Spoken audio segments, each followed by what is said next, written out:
earlier sessions, we were discussing power dynamics. We learnt about power dynamics, the importance of power dynamics, what role does it play in the organizations.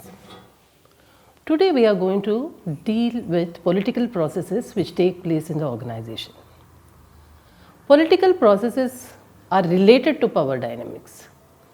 The concept of power and politics both are similar in nature, in the sense that both try to influence for the benefit of the organization.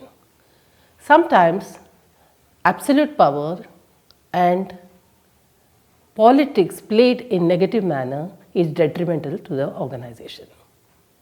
So let us understand what kind of political processes take place in an organization.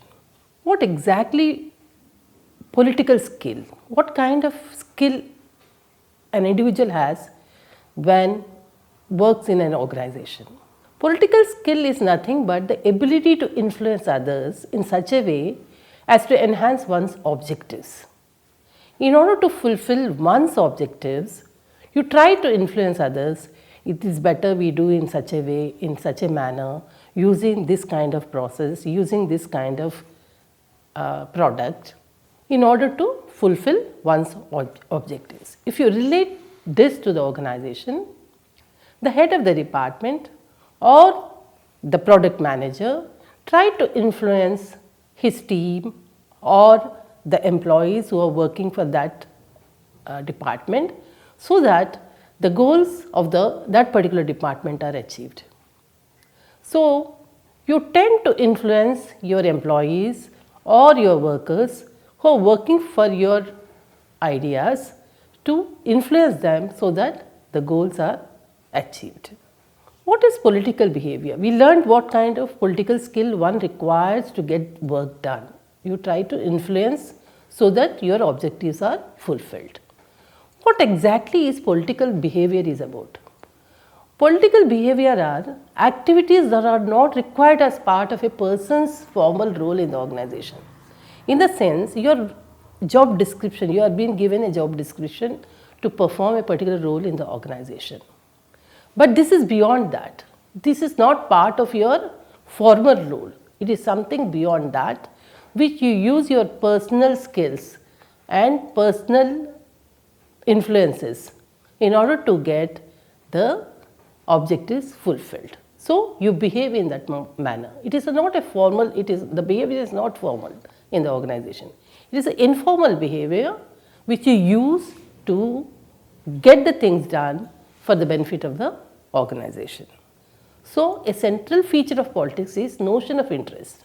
So, the interests are defined as positions which people wish to protect or goal they seek to achieve. In order to protect or achieve the goals of the organization, you tend to hold on to your interests so that you can get the work done through your team or through your workforce. What are these interests which play in an organization on which politics is being played? It can be classified into three. One is task interests, external interests, and career interests. Let us learn one by one what are these. Task interests are those which concern an individual's work in the organization. You are developing a product, and then when you are developing a product, you tend to assemble these and assemble different components of this product and make it saleable for the organization. So, in order to protect the interests of the task so that the task is achieved, you tend to influence your own team, your own workforce in the organization so that the task interests are protected, the goals of the organization are protected, and you are able to manage by taking care of those task interests to complete them. So, what are external interests? External interests include domestic pressure, obligations to professional associations or trade unions, relationship with subcontractors, suppliers and customers. So, for the benefit of yourself or for the benefit of others who are outside the organization, who tend to influence. Like, I would like to get this contract, I would like to get these customers who can buy these and influence others to buy and thereby influence potential customers. So, you tend to develop some rapport with them and you want to protect those interests. When you do that, you are trying to influence. Politics is nothing but influencing people in the organization, influencing the organization with these kind of interests. In order to protect your external interests, you tend to influence the organization. These are called external interests. Then we come to career interests. What are career interests? Career interests can prompt to resist change or to support decisions which are against an organization's best interests. In a sense, if organization wants to bring about a change in technology, then you feel because you do not possess those skills and you are not interested to get trained or learn those aspects, you tend to act against those decisions in order to protect your opportunity to go or move up in the ladder so that it should not become compulsory for the organization. But organizations get benefited with those changes, but you would like to protect your own interests. As such, you tend to play a different role against the organization. So, you tend to play political, you tend to exhibit these kinds of behavior because of career interests, because of external interests, because of your own task interests. So, because of these three interests, you are trying to influence the organization. Power and politics are closely linked. As we discussed initially, whether you talk about power or whether you talk about politics, they are closely linked in the sense they try to influence for their own benefits, for the benefits of the organization it can be, or for their own benefits. If it is for their own benefits which contrast the benefits of the organization, and it results in political behavior. So, the distinction between power and politics is in terms of mobilization. What kind of mobilization processes you use? So, it varies from power, that is based on that power and politics differ. When does this power result in politics? When you try to control the material assets. You are trying to provide these material assets to few people and not to all the employees who get benefited by that. When you do that, when you try to control that, it results in politics. So, by using that power, you are trying to restrict the interests of the employees or the benefits of the employees. Then it results in politics. Let us understand some of the common political behaviors which occur in an organization. One is inducement. It occurs when a manager offers to give something to someone else in return for that particular individual's support. When the management tries to support a person who has some expertise by pulling him up or moving him up in that particular ladder so that the organization gets benefited, thereby fulfilling the top management's purpose. So, you try to induce these benefits to that particular individual, but it is not uniform across the organization. So, you try to induce few individuals in return for support. So, that results in political behavior in the organization. The second common political behavior which occurs in an organization is persuasion. It relies on both emotion and logic. The person who wants to get things done tries to persuade others, whoever is with him or her, by injecting some kind of emotion, saying that you should do this work so that it benefits you. You will be getting more opportunities. You will be able to fulfill all the tasks which are given to you by completing them by using these methods. So, you try to persuade. By persuading, Sometimes you use your own emotions, you threaten, or you help them, you support them. You can use any kinds of these methods in order to get things done. So that results in political behavior. It also indulges, the political behavior is creation of an obligation. Why does the political behavior take place? Because you try to fulfill somebody's obligation. So it involves the creation of an obligation by obliging somebody's help, somebody's support. Somebody wants to fulfill their own ideas, their own tasks. You oblige them by helping them out. So that in turn you expect whenever something difficult, some difficult task comes to that person, you are able to take the help from that. So it is a vice versa, obliging a person. So you are trying to take help from, for example, if you take resources are provided by financial department of the organization. That is material resources. It can be in terms of monetary incentives. So by using that budget, you are fulfilling your own department's objectives. So you try to get some favors from the finance department. And one or two persons might be there who are powerful in giving the resources to your department. So you try to become friendly and they oblige to you. Similarly, when they need something from you, they tend to take obligation from you when they need it. So that results in political behavior in the organization. Then one of the common political behaviors is coercion.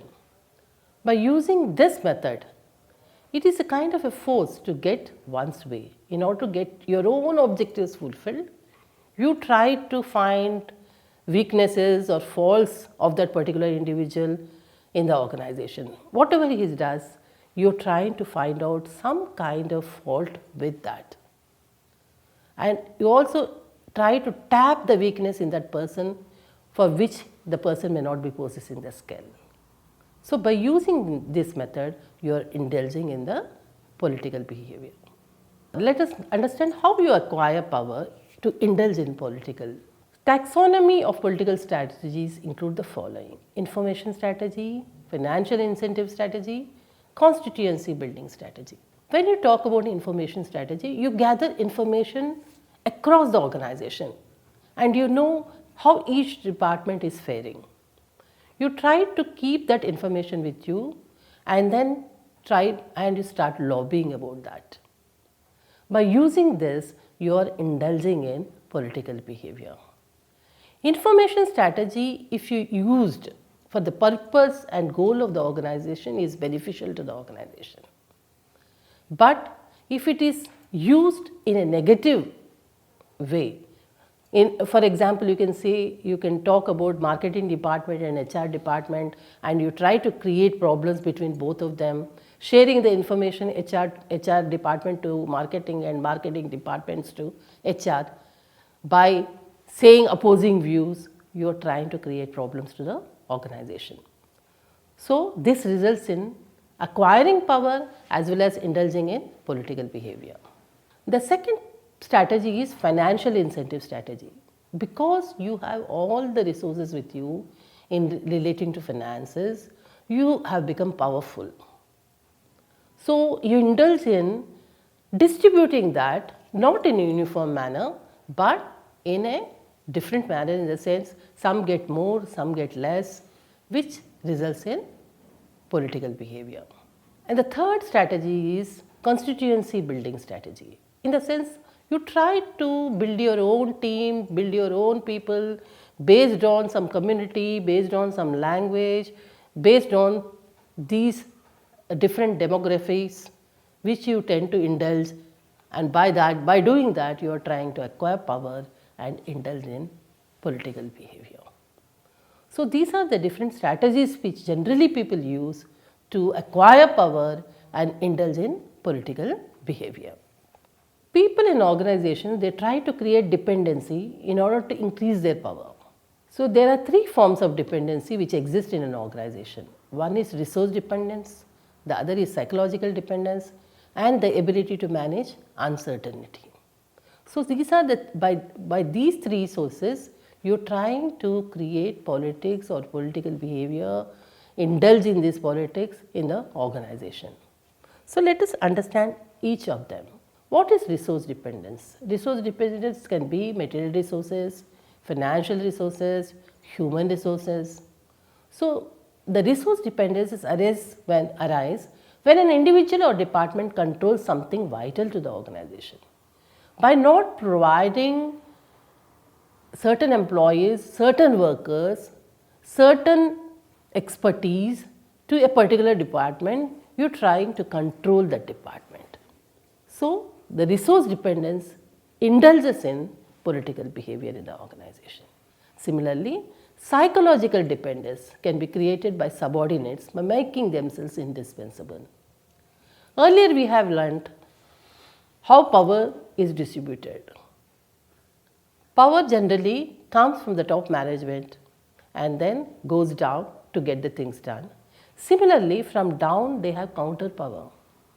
So subordinates who are indulging themselves in completing those tasks given to them, they make themselves indispensable because they do not teach or train other people in their department to have those skills. So they become indispensable. Without them, you are unable to complete those tasks. So you tend to depend on these few subordinates to get things done. So when it happens, when such a thing happens, it results in the political behavior. Then in many situations, organization is static.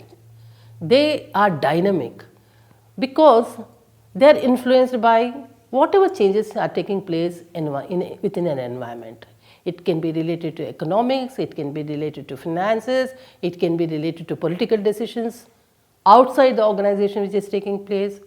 So you need some expert or expertise within the organization to handle these situations. There can be a change in terms of technology. So what happens? There is uncertainty, people do not know how to use the technology. You have to train them. So a person who knows that particular aspect will be able to train others. So when such a thing doesn't happen and the skills are or the expertise, the skills or the expertise lies with few individuals in the organization, it results in political behavior. Organizational politics influences certain area in the organization. So where does the politics occur? The politics occur when it is relating to resources or when it is relating to decisions, when it is to define goals or in terms of technology and environment or to bring change in the organization. What kind of resources? Resources can be different kinds. It can be, as we have discussed earlier, human resources, material resources, financial resources. So when you try to control these resources, then it results in political behavior. Similarly, decisions. Decisions are suitable to certain employees and certain levels but not to others. That also results in political behavior. If you don't define the goals across the organization in a uniform manner, that also results in political behavior. Similarly, the kind of technology, the kind of changes which is taking place in an environment and you are not able to match with that, and that also results in politics. In order to bring change also inside the organization, whether you try to bring certain skills from outside so that it is beneficial to the organization, but that being stopped because you are not able to rise to that change, then also it results in political behavior. So these are the influences which take place in resulting political behavior, either resources, decisions, goals, technology, or the change which has to take place in the organization. Types of political activity which generally take place in the organization. Let us look at each of these aspects and learn how it creates political activity in the organization. For example, attacking and blaming others. This is one of the basic reasons for which the political behavior occurs. This is the most direct and nastiest form of organization politics. You try to blame top management for everything. You tend to say that they don't provide you the right kind of technology, the right kind of people, the right kind of finances to carry out those tasks. You tend to blame others instead of using those whatever resources which are being provided to you and try to reach those goals. You keep on blaming for all kinds of lack of resources. So that results in politics. And this gives a bad image to your rivals in the eyes of decision makers. Other political activities, selectively distributing information. Information is a political tool as well as a source of power. The more information you have what is happening in the organization or across the organization and keep it with you and use it only when it is required for your benefit, then it results in political behavior. So people strategically manage the distribution of information to shape perceptions. You tend to talk about top leader in a negative manner, saying that he or she is trying to favor few individuals in the organization. So that gives a skewed image about the leader.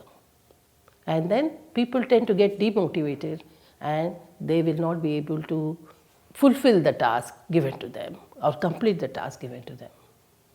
That results in the limit the potential performance of rivals and increase their power base. So by selectively distributing information by the people who matter to the organization, and they don't divulge the information which they are supposed to, but they tend to keep with themselves, that results in political behavior in the organization. Forming coalition.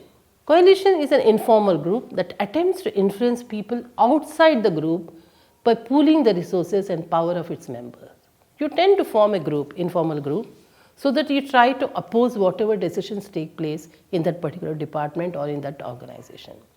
So informal group of 10 people, 15 people, 20 people, they tend to play an important role in the organization because they have the expertise, they sit together and they try to influence the organization. Though it is an informal group, it tries to influence the major portion of employees to get influenced by their decisions. So that results in political activity in organization, forming such coalitions. Then cultivating networks, cultivating social relationship with others to accomplish one's goals. Having some network with some ministry so that you are benefited personally. You tend to gain for your own benefits, for your own opportunities and for your own growth. So by cultivating these networks, you are indulging in political behavior in the organization. And then creating obligations, helping someone who has once helped you and then similarly expecting reciprocity based on that. You are trying to help that person, keeping in mind in future you can ask for that liability. So that is a political tactic which is being played by individuals. And then managing impressions. Impression management is the practice of actively shaping our public images. A new leader or a new CEO enters the organization, you try to create some blurred image about the person, mentioning the person is good or the person is bad, the person doesn't possess those skills and the person has the skills, trying to build an image whether it is good or bad. So, and managing those impressions across the organization. This also results in political behavior in the organization. A number of factors are responsible for political behavior in an organization. So these factors are grouped into individual factors and organizational factors.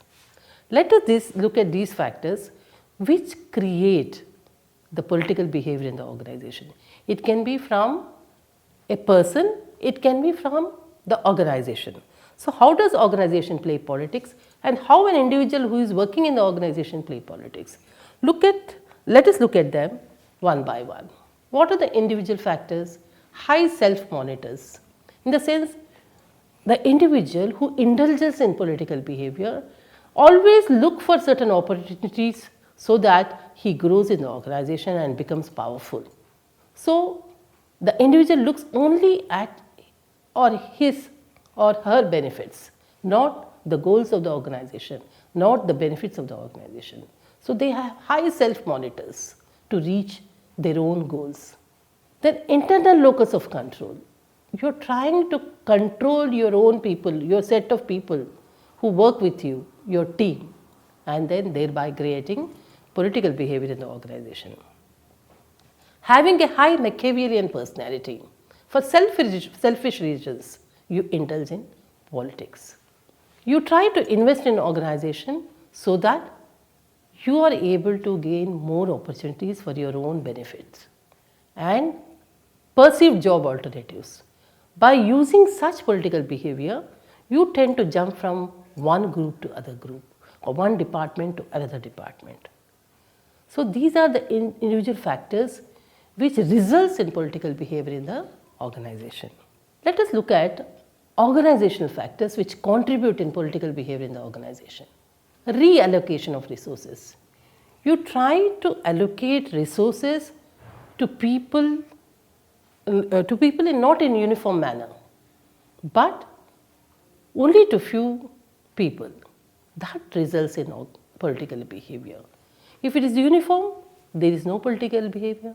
But when the organization does not do that, then it results in political behavior from the organization perspective.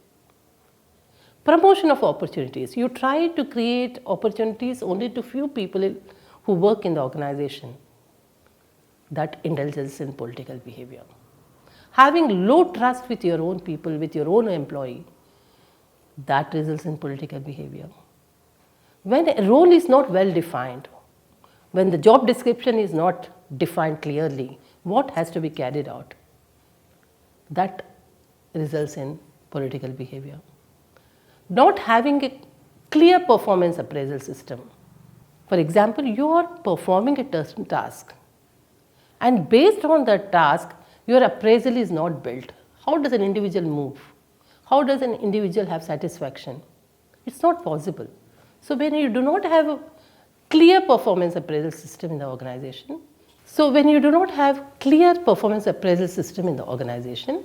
that indulges in the political behavior.